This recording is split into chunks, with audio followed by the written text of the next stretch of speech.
Let's bring in our CFL insider, Dave Naylor, and talk more about this story. Dave, we just heard from the commissioner, Randy Ambrosie, who said they're just talking about talking and that it's much too early to speculate on what this association means. What do you think it means?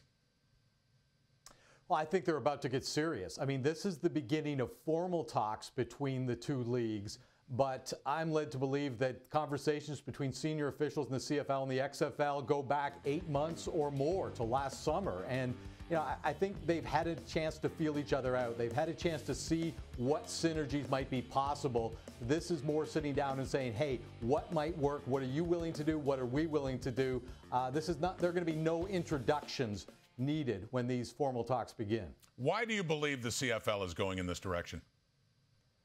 Well, Rod, let's go back to about a year ago when the Commissioner, Randy Ambrosie, trotted out some eye-popping numbers for how much money the Canadian Football League was due to lose if they did not play a 2020 season. Well, they didn't play a 2020 season. And, of course, the economic hangover has continued through the offseason. 2021, we think, will be played in some shortened form. I think it's a virtual certainty. Teams are going to lose a lot of money. So, this league needs some investment. It needs some partners. It needs a vision that I think it can sell to all the teams in the league. And, we've been hearing murmurs that, if the status quo and the economics are going to be troublesome post-COVID, are all 9 teams committed to going forward? I think those are the kind of issues that are in the background that the league's trying to address with this partnership with the XFL. We have seen an interesting time in the CFL's history back in the 90s when there was U.S. expansion. Let me ask you this. Can you see CFL teams playing XFL teams in the future?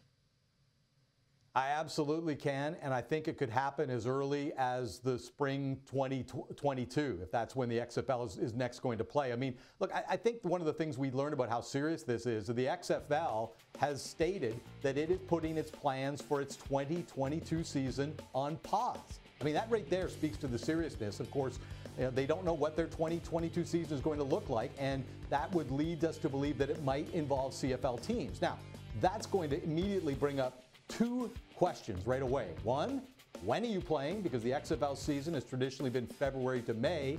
And what rules are you playing under? Because the XFL is kind of a modified NFL game. 4 downs on a smaller field. CFL, of course, 3 downs on a larger field. So I think there's going to have to be some compromise or some give on these issues before they get very far down this path. But I do believe that ultimately there's going to be discussions about that happening as soon as the 2022 season. Yeah, really are major implications here. As for the immediate future, well, the caretaker of the Ticats, Bob Young, said in a statement today the singular focus is playing in 2021 and the Grey Cup in Hamilton.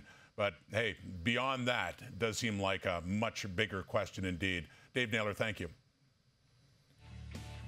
TSN is the exclusive broadcast partner of the CFL and released this statement today. TSN remains committed to our long-standing and successful partnership with the CFL, and we fully support the league as it explores new ways to grow the game of football. As the league's exclusive Canadian broadcaster, we will continue to work closely with the CFL and our advertising partners as we prepare for the 2021 season and beyond.